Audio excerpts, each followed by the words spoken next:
साहित्य महामंडळ ही एक स्वायत्त संस्था आहे आणि स्वायत्त महामंडळ ज्यांना संमेलन घ्यायला देतात ती दरवर्षी वेगळी संस्था असती आणि यंदाचं संमेलन सरदने घेतलेलं आहे। तर त्याच्यामध्ये साहित्य संमेलनाच्या निमित्तानं या पूर्वसत्कार ही परंपरा आहे।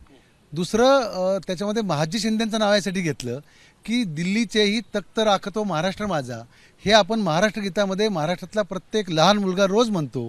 तर दिल्लीचे तख्त राखतो ही कविकल्पना ज्यांच्यामुळे आली ते महाजी शिंदे आहेत आणि महाजी शिंदेंच्या नावानं पुरस्कार जेव्हा द्यायचा आम्ही निर्णय घेतला तेव्हा तो सुरुवातीला लष्करी व्यक्तीला द्यायचं ठरलं होतं, पण नंतर जेव्हा त्याचा अभ्यास झाला सदानंद मोरे सरांसारखे लोक होते की स्वतः महाजी शिंदे कवी होते, अभंग लिहायचे, ओव्या लिहायचे, महाराष्ट्राबद्दलची एक प्रतिमा ज्यांनी दिल्लीत येऊन तयार केली, देशभर तयार केली, तर त्यांच्या नावाचा पुरस्कार एकनाथ शिंदेंना देण्यामागे काही कारणं होती। त्यातली मी काल कारणं सभेत बोललो की ज्या साताऱ्यातनं ते आले तो सातारा तोच आहे। एकनाथ शिंदेंनी महाराष्ट्र सदन काश्मीरमध्ये बांधण्यासाठी असेल, पंजाबमध्ये बांधण्यासाठी असेल आणि ज्या प्रकारे काही कामं केली तर आम्हाला असं वाटलं की एकनाथ शिंदेंना पुरस्कार द्यायला पाहिजे। अजून एक मुद्दा असा आहे की महाराष्ट्रामध्ये कितीही काहीही झालं तरी दिल्लीमध्ये महाराष्ट्र एक असतो। सर्व आपण दिवसभर भांडलो तरी दिल्लीचा व्यासपीठ इतकं मोठं व्यासपीठ नाही आहे सांगायला देशाला की आम्ही एक आहोत, म्हणून काल एकनाथ शिंदे साहेबांना बघा असं आहे की त्यांनाही निमंत्रण दिलंय। काय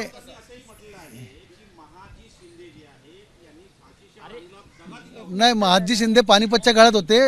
जो कालावधी आहे ना असं आहे की एखाद्या माणसाचं कर्तृत्व त्याच्या पुढच्या पिढ्यांमधल्या एखाद्या माणसाने काय केलं याच्यावर ठरत नाही। तुम्ही महाजी शिंदे बघा, राजस्थान मध्य प्रदेशपासून दिल्लीपर्यंत आत्ता आपण ज्या जागेवर उभे आहोत इथं महाजी शिंदेंचा तळ होता, त्यामुळे त्याचे ऐतिहासिक संदर्भ लक्षात घ्या।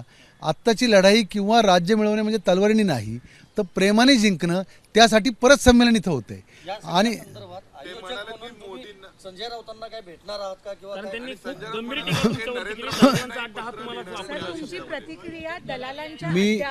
मी तुम्हाला त्याच्यावर उत्तर असं देतो की मराठी साहित्य संमेलनाचा इतिहास जर आपण नीट वाचला तर याच्यापेक्षा गंभीर टीका यापूर्वी संयोजकांवर झालेली आहे। गोविंद तळवळकरांनी याला भिक्षुकाचे संमेलन म्हटलेले आहे, दुर्गाबाईंनी तर यशवंतराव चव्हाण मुख्यमंत्री असताना त्यांना येऊ दिलेलं नाही आहे। तर वादविवाद हे महाराष्ट्राच्या निकोप वाढीसाठी चांगले आहेत, हीच त्या 1878 साली महादेव गोविंद रानडेंची कल्पना होती। म्हणून आजही महाराष्ट्रात सगळ्यात गाजलेली वादविवाद स्पर्धा ही महादेव गोविंद रानडे यांच्या नावानेच आहे। त्यामुळे वादविवाद याच्यामुळं याचं काही नुकसान होत नाही, अशा प्रकारची टीका करण्याची परंपरा आहे। त्यामुळे संमेलन खऱ्या अर्थानं महाराष्ट्राचंही सिद्ध होतं। नरेंद्र मोदींना पण मी पत्र लिहिणार आहे, या विषयामध्ये तुमची काय भूमिका असेल? त्यांना अधिकार आहे ना। संजय राऊत आमचे खूप चांगले मित्र आहेत आणि नुसते मित्र नाहीत, तुम्ही त्यांच्या एका पुस्तकाची प्रस्तावना लिहिली आहे, तुम्ही ती अजूनही उपलब्ध आहे। त्याच्यामध्ये भारतीय असंतोषाचे मराठी प्रतीक असं मी म्हटले। मी म्हटले बंडखोरी ही दिल्लीला आणि महाराष्ट्राला नेहमी बंडखोरी महाराष्ट्राला आवडती, व्यक्ती म्हणून त्यांच्याबद्दल टोकाचा आदर आहे आणि त्यांना टीका करायचा पूर्ण अधिकार आहे असं मला वाटतं। एबीपी माझा, उघडा डोळे बघा नीट।